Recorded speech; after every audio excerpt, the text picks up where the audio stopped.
You ask Tiger to solve.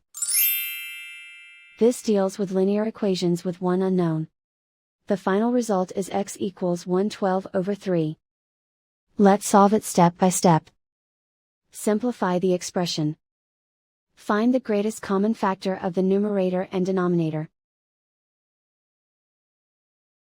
Factor out and cancel the greatest common factor. Isolate the x. Multiply both sides by 48.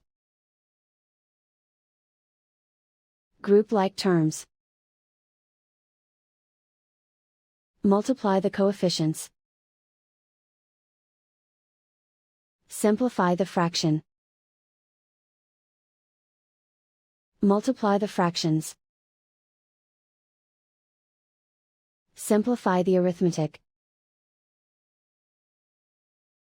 And so the final result is x equals 112/3.